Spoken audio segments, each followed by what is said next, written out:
Today let us learn about the force. A force may be defined as the action of one body on the another body. The action of the body, it may be either to rotate, move, vibrate or deform another body. Okay, suppose there is a body which is stable, okay, and I am applying the force on it and it is making this body move. Okay, and it is a directed action, means either it is moving in this direction towards left or towards right. So it is a directed action that tends to change the state of the motion of a body, which always is accompanied by an equal and opposite reaction. Okay, then the force has two types of effects on a body, external and internal. The external effect of a body, that is external effect of a force, it changes the state of body. Just now we saw, okay, it will change the state of the body. And the internal effect, if I am applying force on this one, then this body will be having internal stresses and strains induced. Okay, so there are two types of effects. One is internal effect and other one is the external effect. Okay, now as I said that force is a vector quantity because there will be direction in which the force is applied. Okay, then two types of forces are there. One is the body forces, example centrifugal forces, and the gravitational force, which act over the volume of the body, and surface forces, that is the result of direct contact between the bodies. Okay, next, introduction to SI units. Okay, that is length, mass and time. These are the basic units we have to remember while studying the engineering mechanics. These are the fundamental units, and there are three systems which are used in engineering most commonly. One is the MKS system, that is meter, kilogram and second, and second one is CGS system, that is centimeter, gram and second. Last one is the FPS system, that is foot, pound and second. These are the three commonly used systems in the engineering. Okay, then what are the characteristics of a force? First one is the magnitude. What is the amount of force? That is called as the magnitude. Okay, the length of the vector represents the magnitude of the force, okay, as shown in this figure. Then direction, as I explained that the force will be acting in one particular direction. Okay, that is represented by the arrowhead. Okay, this arrowhead. Then line of action, means in which line or along which line the force is acting, that is called as the line of action. Then point of application, means at which point you are applying the force. So either I am applying at this point or this point, that is the point of application.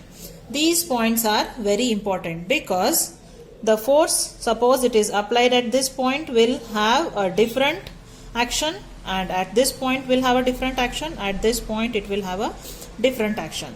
And direction, whether it is applied from this direction or this direction, that is also very important. Then magnitude, means whether I am pushing it very gently like this or with large amount of force. So that is the magnitude. So all these are the characteristics of a force.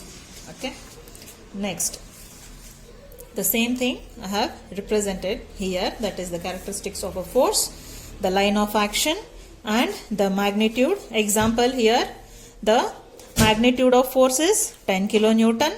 Okay, acting in this direction, that is at a angle of 60 degrees with the horizontal. Okay, next, what is a force system? If two or more forces, as given in this example, there are forces, four forces are there, F1, F2, F3 and F4. So these forces are acting on this body. So this altogether it is called as the system of force.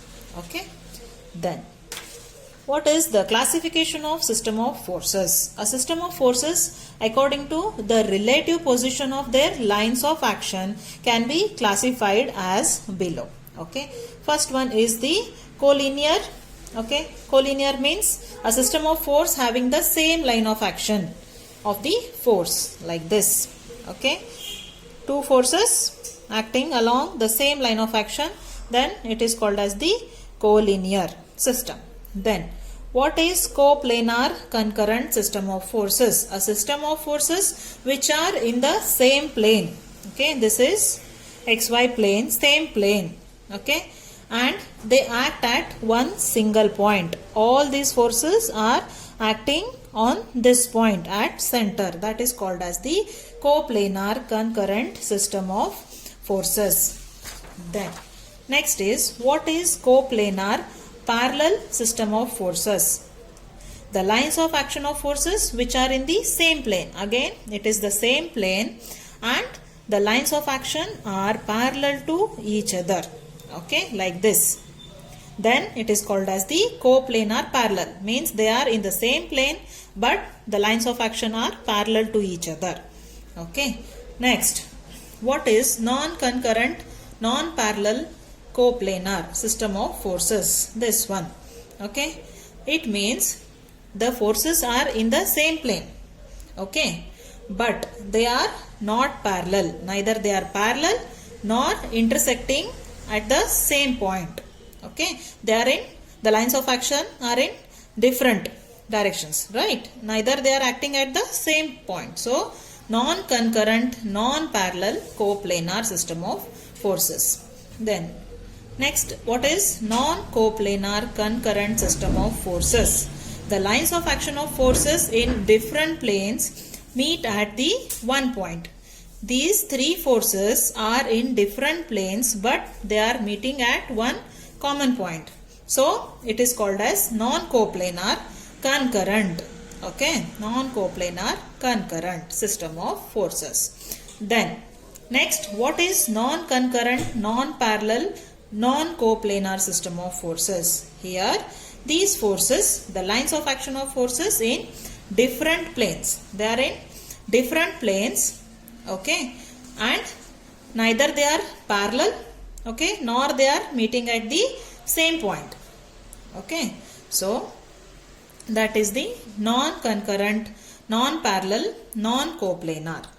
Okay, then last one, what is the parallel non-coplanar? Means here the forces are in different planes but they are parallel to each other. The forces whose lines of action are parallel and not in a single plane. It is called as the parallel non-coplanar system of forces. Okay. If you want, you can take screenshot of this one. Okay. Thank you.